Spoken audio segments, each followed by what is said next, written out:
Last Sunday, we studied Luke 22, verses 39 to 46. It's about Jesus' prayer in the Garden of Gethsemane on the night that he was arrested. But what I didn't get into was that 2 of those 8 verses are actually disputed. It's verse 43 and 44. This is what they say. And there appeared to him, that's Jesus, an angel from heaven strengthening him. And being in agony, he, that's Jesus, prayed more earnestly, and his sweat became like great drops of blood falling down to the ground. Now, should those verses be in or should they be out? That's the discussion that was left on the desk. Here's the issue. Some of the early Greek manuscripts omit verse 43 and verse 44, and other manuscripts have them. In our ESV translation that we use here at Calvary, they're included, but sometimes with a footnote. What's the deal? Well, in some ways, it doesn't matter, because there's nothing that's being said here that isn't plausible or theologically consistent with what's taught in other parts of the Bible. And that's always our first concern with a verse where there is disputed textual evidence in the early manuscripts. We ask ourselves, is there a difference in teaching or doctrine? But here, there isn't. Other gospel accounts clearly indicate that Jesus struggled mightily when he was praying in the Garden of Gethsemane, that he was sorrowful and deeply troubled.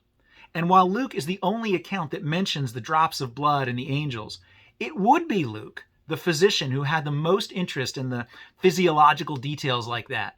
It would be him who would mention a fact like that. And angels had ministered to Jesus after his temptation in the wilderness at the beginning of his ministry.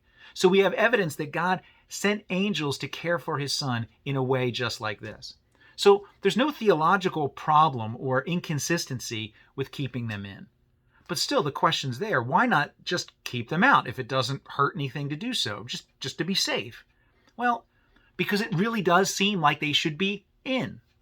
J.C. Ryle calls removing these verses entirely unjustifiable. And the New Testament scholar Leon Morris says there is great probability that these verses should be included. There's also another principle that Bible scholars use. It's not infallible, but it's useful.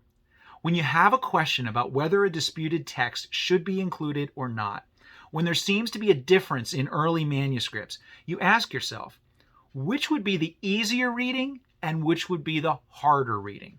Because in all likelihood, the original manuscript would have been the harder one.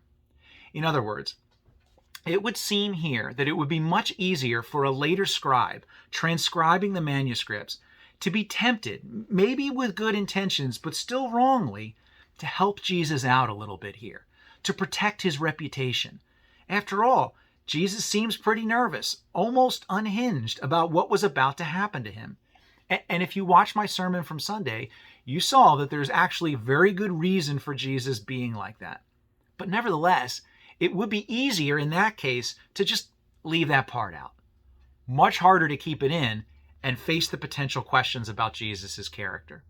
And you certainly wouldn't think that a scribe would consider, when he's copying this, that he should insert them and put them in and create a question that wasn't there in the first place.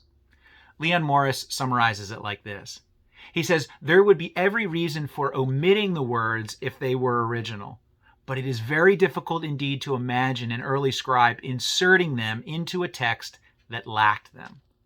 So bottom line, our faith and the integrity of the Bible isn't rattled if these verses are left out, but it makes much more sense to consider them genuine and leave them in.